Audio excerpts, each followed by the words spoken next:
வாங்க, இன்னைக்கு நம்ம வீட்டில் கம்மஞ்சோறு கருவாட்டு குழம்பு ஒரு பிடி பிடிச்சிருவோம். வாங்க.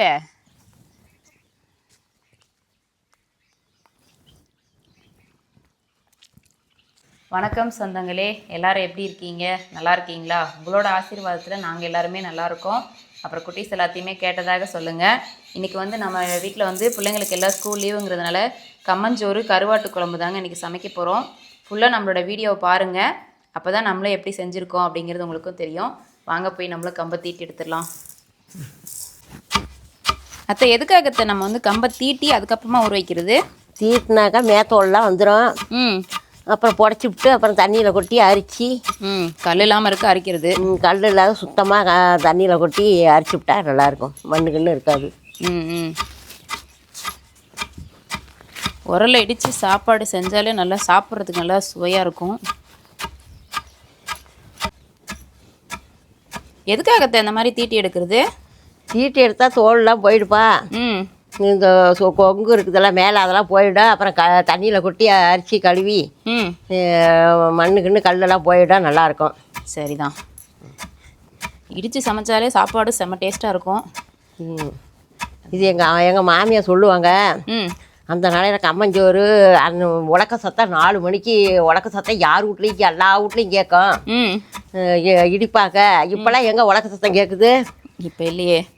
அவங்க கம்மஞ்சோறுனா ஒரு நாளைக்கு கம்மஞ்சோறு, சோளச்சோறு, சாமசோறு, வரவு சோறு, தினசோறு, ஒரு வாரம் ஒரு சாப்பாடு. ஒரு அம்மாசி தான் நிலஞ்சோறு. அதான். அப்போ நல்ல சாப்பாடை பார்க்கணுன்னா ஒரு அமாவாசைக்கு பார்க்க வேண்டியது இருந்துச்சு. இப்போ கம்மஞ்சோரை பார்க்கணுன்னா இன்னொரு அமாவாசைக்கு தான் பார்க்கணும் போல இருக்கு. போதும், மற்ற தோல் வந்துருச்சிங்களா? போதுப்பா.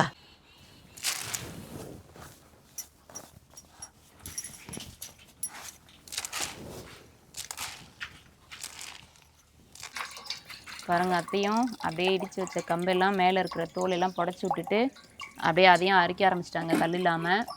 அத்தை எப்பயுமே கம்மஞ்சோத்துக்கு முதல் நாளே கஞ்சி வடிக்கிறோம் இல்லையா, அந்த தண்ணி எடுத்து வச்சுருந்து அதில் தான் உழ வைப்பாங்க. கொஞ்சம் புளிப்பு சேர்த்து சோறு செஞ்சோம்னா நல்லா கெட்டினா சாப்பிட சுவையாக இருக்கும். அதனால் எப்பயுமே அத்தை இது மாதிரி தான் செய்வாங்க. இது ஒரு சிலர் பச்சை தண்ணியிலே வைக்கலாம். 1 கிலோ கம்புக்கு 4 லிட்டர் அளவுக்கு தண்ணி வச்சுருக்காங்க. ஏன்னா ஒரு கம்பு தண்ணி இழுக்கும். ஒன்று கொஞ்சம் கொழன்னு இருக்கும் புது கம்பாக இருந்தால். அதனால் கொஞ்சம் சேர்த்து வச்சுக்கிட்டிங்க அப்படின்னா சாப்பாடு கிண்டும் போது தேவைப்பட்டால் தண்ணியை ஊற்றிக்கலாம். அதுக்காக இன்றைக்கி நிறையாவே வச்சுருக்கோம். நம்ம உலக்காயிறதுக்குள்ளே நம்மளும் நல்லா 1/2 மணி நேரம் ஊற விட்ட கம்பை போட்டு நல்லா நெய்யை இடித்து எடுத்துக்கலாம். கை பத்திரத்தை அப்போல்லாம் 4 பிடி கம்பு போட்டு 4 பிடி கம்பு நாங்களாம் 5-6 பேர் இருக்கிறோம்ல. அதனால் எங்கள் மாமியார் 4 பிடி கம்பு போட்டு கல் குந்தானியில் தான் இடிப்பாங்க. அது பெரிய கல் குந்தானி நல்லா அகலமாக இருக்கும். அதனால் இடிக்கி நான் போவேன். அதை இடித்து அப்புறம் அமுக்கி வச்சுருவாங்க. அப்புறம் 2வது இடிக்க எங்கள் ஓப்படியாக போவாங்க. எங்கள் மாமியார் 2 இடிக்குமே இடிக்கும். 2 மருமகளோடையுமே இடிப்பாங்களா பாட்டி? எங்கள் மாமியெல்லாம் பார்க்கவே மாட்டாங்க. மருமக செய்யணும் மாமியார் பார்க்கலான்னு பார்க்க மாட்டாங்க. நல்லா செய்வாங்க. எங்கள் மாமியார் மாதிரி யாரும் இருக்க மாட்டாங்க. அதான் சொன்னாங்க எங்கள் மாமியார், பார்த்து பாம்பு திங்கிற ஊருக்கு வந்தால் நடுக்கண்டை நம்பளுதுன்னு செய்யணும். எதுவும் கண்ணு பார்த்தா கை செய்யக்கூடாதா அப்படின்னு சொன்னாங்க. அப்புறம் அதை வச்சு தான் நானும் ஒன்று பார்த்து எங்கள் மாமியாரை பார்த்தே பழகிக்கிட்டேன். சரிதான். பாட்டி நல்லாவே உங்களுக்கு எல்லாம் கற்றுக் கொடுத்துருக்காங்க பாருங்க. சொல்லி கொடுப்பா. பெரியவங்க இருக்கிறது எல்லாத்தையும் கற்றுக்கிறதுக்கும் சௌகரியமா அவங்களே எப்படி பெரியவங்க கிட்ட நடந்துக்கணும் எல்லாமே சொல்கிறாங்கல்ல. போதும் மற்ற மைஞ்சது? போதுப்பா. மாவு வேறு கொன்னை வேறு எடுத்துக்கலாம். சரி, உடச்சி அவ்வளோதான். நம்ம வீட்டில் அத்தை எப்பயுமே முரத்தில் புடைப்பாங்க. நீங்கள் இதை ஊற வச்சு மிக்சியில் அரைச்சி ஜல்லடையில் போட்டு சளிச்சிக்கலாம். நம்ம வீட்டில் உரலை இடிக்கிறதுனால நம்ம எப்பயுமே உரலில் தான் இடிப்போம். அதனால் இதையே இடிச்சிட்டோம். நீங்கள் மிக்சியில் கூட போட்டு அரைச்சிக்கலாம். ஆனால் சலிக்கும் போது மட்டும் மாவு தனியாக கொஞ்சம் குருணை தனியாக எடுத்துக்கங்க.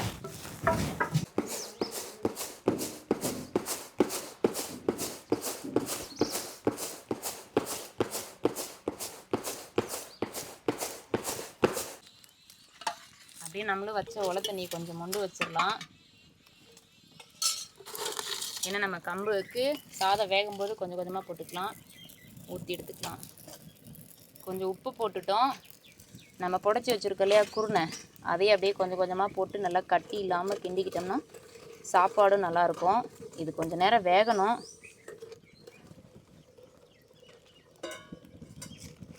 நல்லா கிண்டி விட்டு கொஞ்சம் நேரம் மூடி வச்சிட்டோம்னா குருணை எல்லாமே நல்லா வெந்துக்கும்.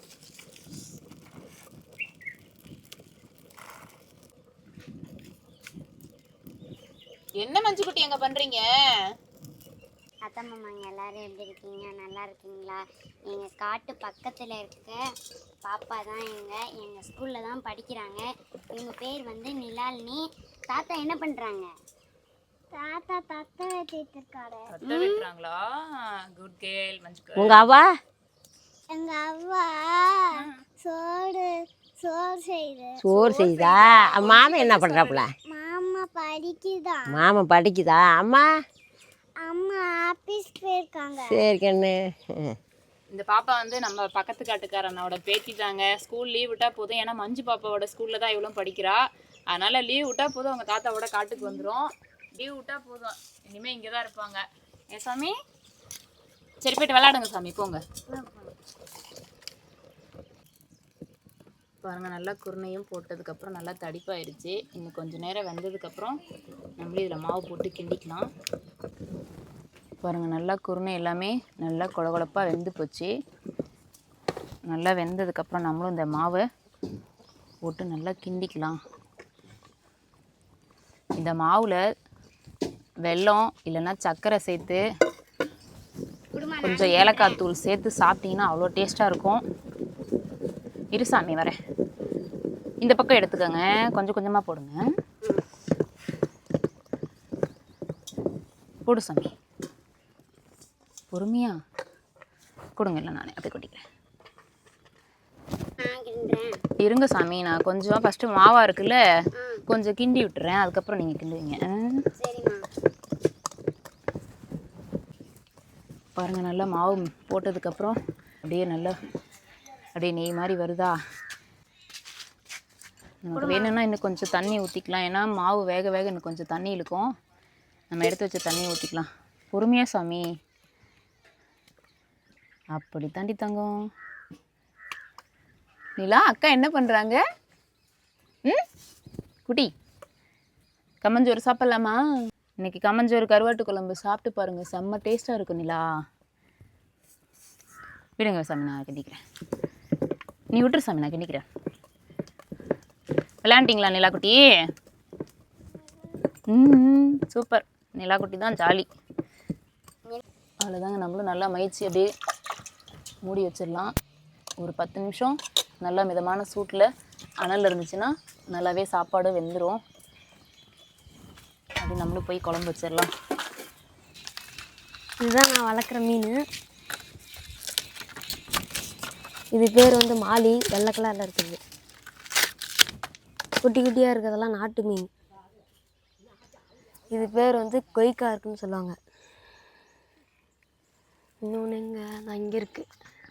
இது பேர் வந்து கப்பி மீனுன்னு சொல்லுவாங்க. கப்பி மீன். கப்பி மீன். நம்மளும் கருவாட்டு குழம்பு வச்சிடலாம். அத்தை கருவாடு மீன் எதுவும் சாப்பிட மாட்டாங்க, அவங்களுக்காக பாருங்க தக்காளி கடைஞ்சிருக்காங்களாட்டுக்கு.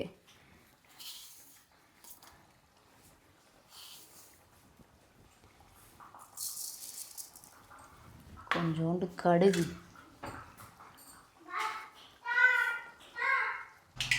வாங்க அப்படியே நம்மளும் கொஞ்சம் பூண்டு, பச்சை மிளகா, சின்ன வெங்காயம்,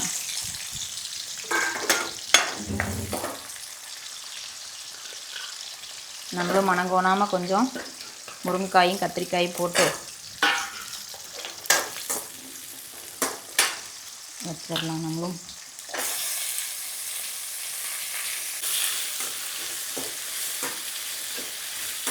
இது நமக்கு தெரிஞ்ச ஒரு கருவாட்டு குழம்புங்க.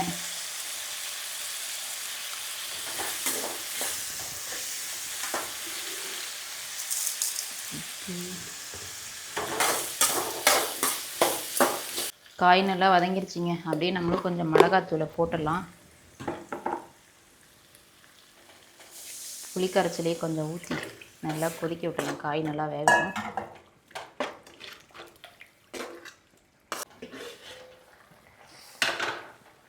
நல்லா காய்கறி எல்லாமே வெந்துருச்சு. நம்மளும் குழம்பு கருவாடு நல்லா சுடு தண்ணியில் போட்டு அலசி எடுத்து வச்சுட்டேன். அதே இது கூட சேர்த்து ஒரு கொதி விட்டு இறக்குனா அப்படி ஒரு மணமாக இருக்குங்க.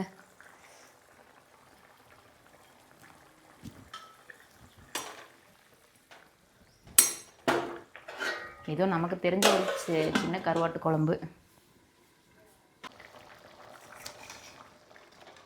அவ்வளோதான் பாருங்கள், நல்லா கருவாடும் வெந்துருச்சு.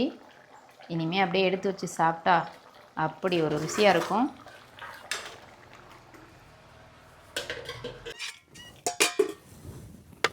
வாங்க நம்ம கம்மஞ்சோறும் பாருங்கள், அப்படியே திருநெல்வேலி அல்வா கணக்காக எப்படி இருக்குது. எடுத்து வாயில் வச்ச உடனே கலக்கலன்னு அப்படியே உள்ளே போயிட மாட்டுக்கு.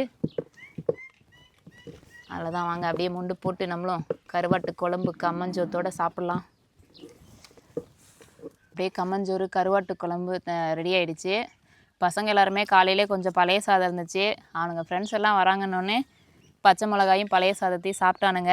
இன்னும் கொஞ்சம் நேரம் ஆகட்டுன்னு விளையாட போயிட்டானுங்க அந்த பக்கம். சரி நம்மளும் சாப்பிட்லான்னு சொல்லிட்டு சாப்பிட வந்தாச்சு.